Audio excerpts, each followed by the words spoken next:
Back on McGraw Live, Scott Sherman and Kelly Jackson. You know, with over 41,000 people dying from drug overdoses in the United States in 2012, the leading cause of death for people 25 to 64 in a heroin epidemic in our community and really all over the world, it is important to talk not just about a fight against those that sell drugs, but also a change of tactic or maybe a new look at how to treat addiction. And our next guest, Johann Hari, is an author and a journalist, the author of a new book, Chasing the Scream, The First and Last Days of the War on Drugs, has come up with a very fascinating theory and approach. Welcome to McGraw Live, Johann Hari. Scott, hi Kelly, it's great to be with you. It's a wonderful topic because it is so timely and it does affect so many people. And this really is a personal story for you. Can you tell a little bit about how you got interested in this subject matter of addiction? Yeah, one of my earliest memories is of trying to wake up one of my relatives and not being able to. And as I got older, realizing there was, drug addiction in my family. And I guess I realized 4 years ago we were coming up to 100 years since drug users were first criminalized. And I realized there were just loads of really basic questions that I didn't know the answer to, like why were drugs banned? Why do we continue waging war on drug users and addicts when a lot of people think it doesn't work? What really causes drug addiction? And what are the alternatives? So I set off on a journey. I don't think I realized how long the journey would be when I started, but I ended up traveling across 30,000 miles to meet as many people as possible, to sit with people and see what the alternatives are. It led me from a crazy mixture of people from, the friends of Billie Holiday, who explained to me how she was stalked and killed by the guy who launched the drug war, to a transsexual crack dealer in Brooklyn, to the only country that's ever decriminalized all drugs from cannabis to crack, which is Portugal, with incredible results. And I think one of the things I really learned is almost everything we think we know about this subject is wrong. Drug addiction isn't what we think it is. The drug war is not motivated by what we think it is. And the alternatives aren't what we've been told they are. It's a very interesting point that you make about this, because in the 1980s, and I grew up in the 1980s, there was this Just Say No campaign, and a lot of it was based on some research involving rats. They gave rats a bunch of drugs and they became addicted. But your information and your research has shown that it was a lot more complicated than just people take drugs and they become addicts. What did you learn? Totally right. This totally blew my mind when I found out. If you'd said to me 4 years ago, what causes heroin addiction, I would have looked at you like you were a little bit stupid, and I would have said, well, heroin causes heroin addiction. For 100 years, we've been told a story about drugs that is so drilled into us that it just seems kind of so obvious it doesn't need to be stated. We think that if you, me, and the next 20 people listening to your show used heroin for 20 days, because there are chemical hooks in heroin, at the end of it, our body would physically need heroin. We would be hooked, and that's what addiction is, right? It seems like common sense. First thing I was made aware of that made me think maybe that story is not right, although I didn't quite know what to do with it at first, was when a guy called Dr. Gabor Mate, a brilliant doctor in Vancouver who works with really hardcore addicts, explained something to me. If you step out of your studio today, Scott, and you're hit by a car, God forbid, and you break your hip, you'll be taken to hospital. You'll be given a lot of diamorphine, very likely. Diamorphine is heroin.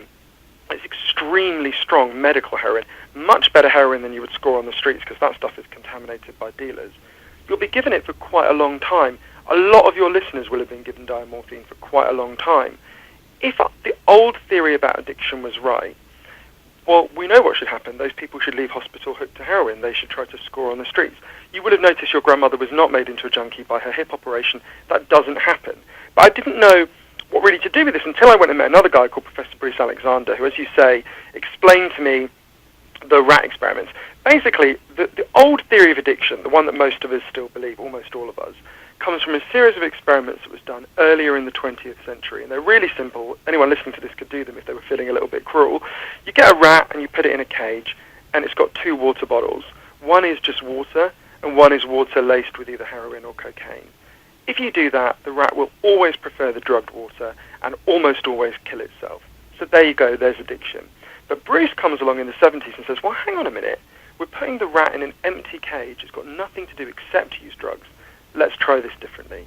So Bruce built Rat Park. Rat Park is like heaven for rats. They've got loads of friends, they've got loads of cheese, they can have sex, they can do everything a rat could possibly want. And they've got both the water bottles, the drugged water and the normal water. But here's the fascinating thing.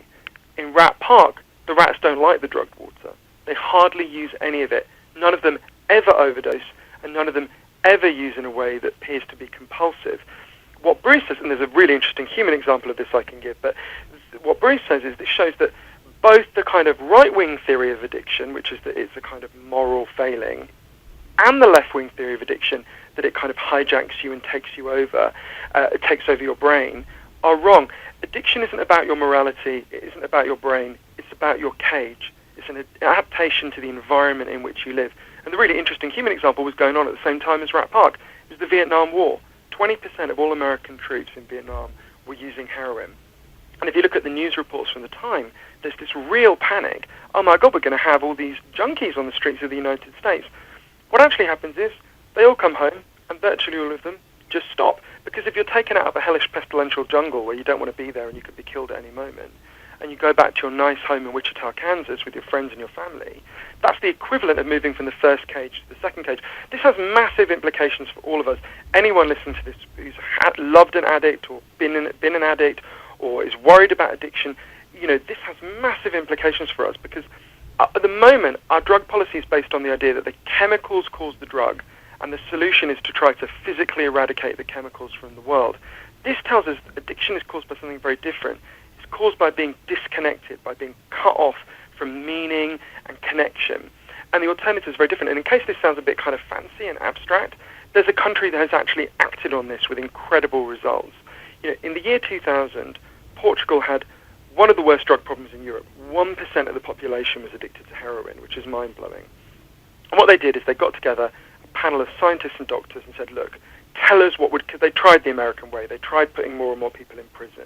I went to prisons in Arizona that were some of the worst things I've ever seen in my life. Women forced to go out on chain gangs. They tried the brutal, American way. And every year the problem got worse.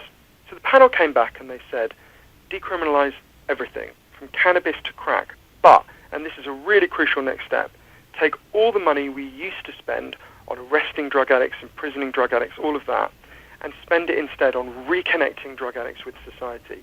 Some of that was psychological support, rehab, things like that. But by far the most important plank was getting them jobs. It was getting every addict in Portugal has a job. If you say you used to be a mechanic, you lost your job because you got an addiction, they will go to a garage when you're ready and they'll say, if you employ this guy for a year, we'll pay half his wages. And the results have been really incredible. It's been 14 years now. Injecting drug use is down by 50%, 50%.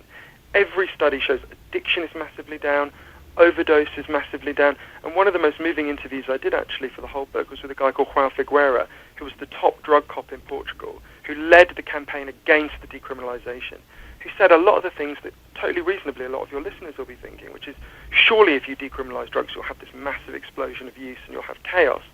And he said to me, everything I said would happen didn't happen, and everything the other side said would happen did, and he talked about how he regretted having spent 20 years harassing drug users, how it had been a waste of time, and this was a much better approach. Johann Hari, the author of a great and interesting new book, Chasing the Scream, The First and Last Days of the War on Drugs. We appreciate your time. I bet we can find this book everywhere. We appreciate your time. Thank you so much, Scott. I appreciate it. Thank you. Johann Hari. There you go, Kel. Very interesting. I wish we had more time with them. This but we is don't. the Big 550 KTRS St. Louis. Have a great day. Great working with you. You too.